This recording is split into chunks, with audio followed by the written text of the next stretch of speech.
लगातार कोरोना संक्रमण के मामले बढ़ते जा रहे हैं। कोरोना संक्रमण इतना घातक होने के बावजूद भी चिकित्सा प्रशासन से जुड़े कुछ लोग लापरवाह बने हुए हैं। कुछ ऐसा ही नजारा चोमू शहर में देखने को मिला। जो तस्वीरें हम आपको टीवी स्क्रीन पर दिखा रहे हैं, ये तस्वीरें चोमू शहर के बस स्टैंड पर स्थित प्राचीन नहर की है, जहां कचरे के ढेर में एक्सपायरी डेट की काफी संख्या में दवाइयां मिली है। खुले में पड़ी ये दवाइयां संक्रमण फैला सकती है, साथ ही बेजुबान पशु खाने की तलाश में इधर उधर भटकते रहते हैं। यदि वे इनको खा जाए तो उनकी मौत भी हो सकती है। ऐसे में चिकित्सा प्रशासन पर भी सवाल खड़े होते हैं कि आखिर खुले में दवाइयां कौन डाल रहा है।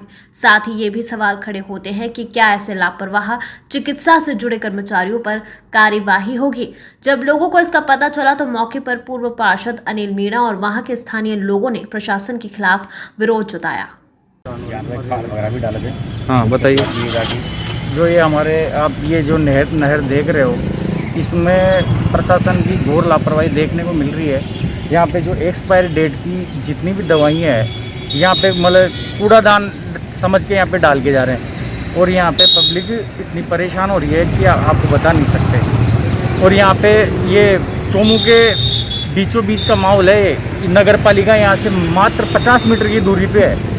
तो प्रशासन को, यहाँ के नगर पालिका चेयरमैन को, इनको सोचना चाहिए इसके लिए कि मतलब कि ऐसी घोर लापरवाही क्यों बरती जा रही है प्रशासन के द्वारा।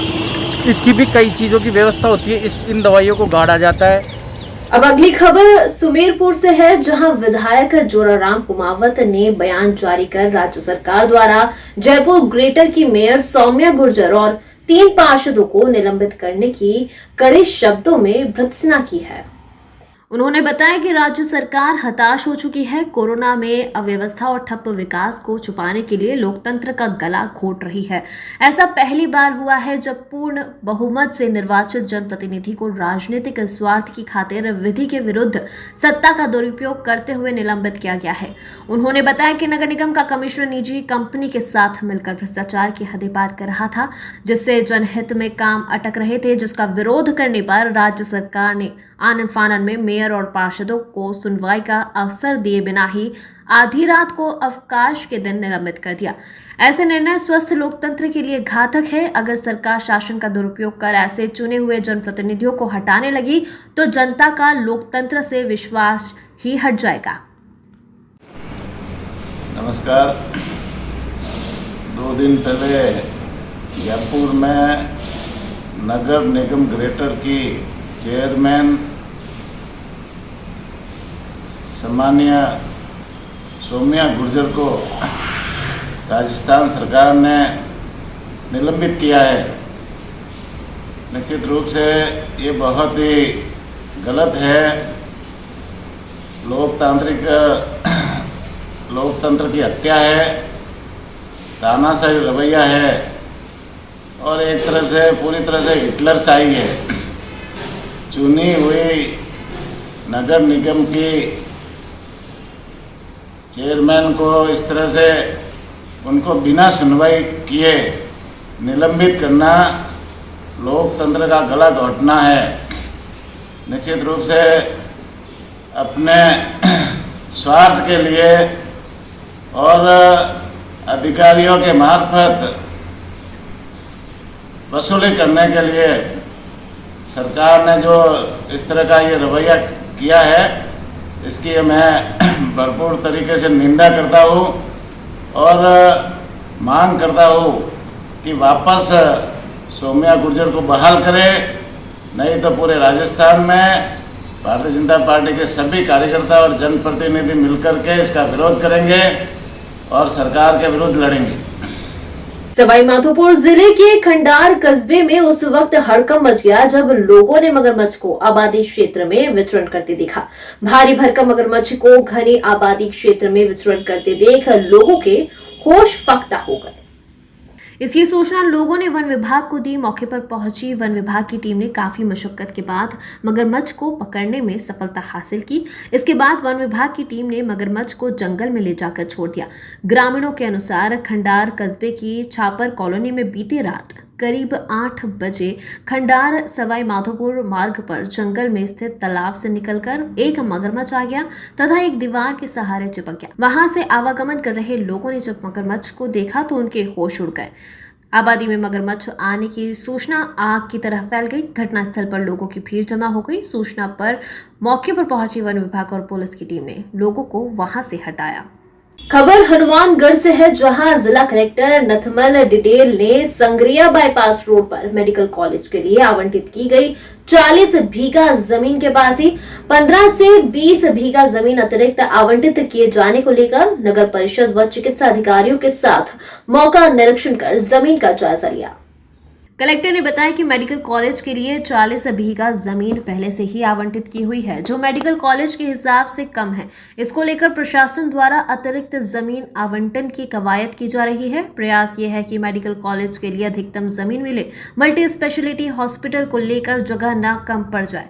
MBBS और PG करने के लिए आने वाले स्टूडेंट्स को यहाँ हनुमानगढ़ में अच्छी सुविधा मिले, लिहाजा मेडिकल कॉलेज के पास ही नगर परिषद की जमीन का जायजा लिया गया। जल्द ही मेडिकल कॉलेज के लिए और जमीन का भी आवंटित किया जाएगा।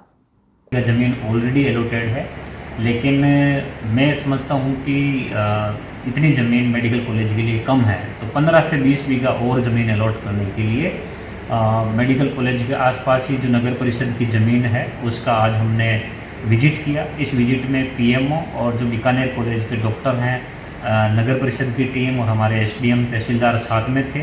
मेरा ये प्रयास रहेगा कि मेडिकल कॉलेज को अधिकतम ज़मीन मिले, ताकि जो आने वाले समय में आवश्यकताएं होगी, मल्टी स्पेशलिटीज़ खुलेगी यहाँ पे, उनके लिए ज़मीन पर्याप्त हो।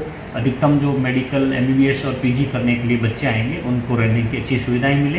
तो इसी दिशा में हमने आज विजिट करी और जल्द ही मेडिकल कॉलेज के लिए ज़मीन भी आवंटित की जाएगी और माननीय मुख्यमंत्री महोदय द्वारा इसके लिए बजट दिया जा चुका है, तो शिलान्यास का कार्यक्रम रखा जाएगा।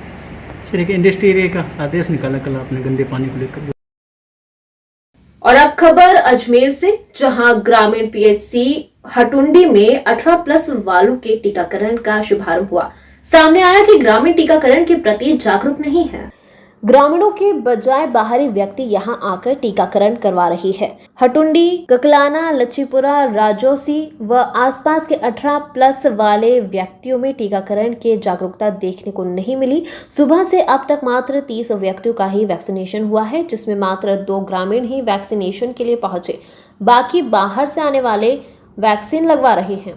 गांवों में पटवारी BLO को घर घर टीकाकरण के प्रति जागरूकता के बदले खरीखोटी सुनना पड़ रही है।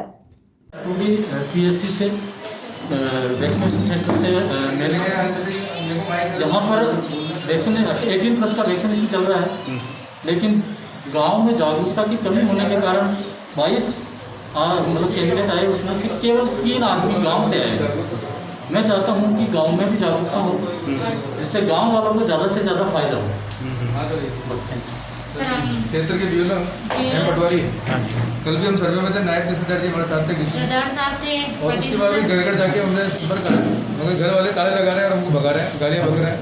यहाँ पर जागरूकता फैलाई जा रही है, मगर जागरूक गाँव वाले पता नहीं क्या उनके अंदर है जो उसमें बिल्कुल भाग नहीं ले रहे कैंपेन।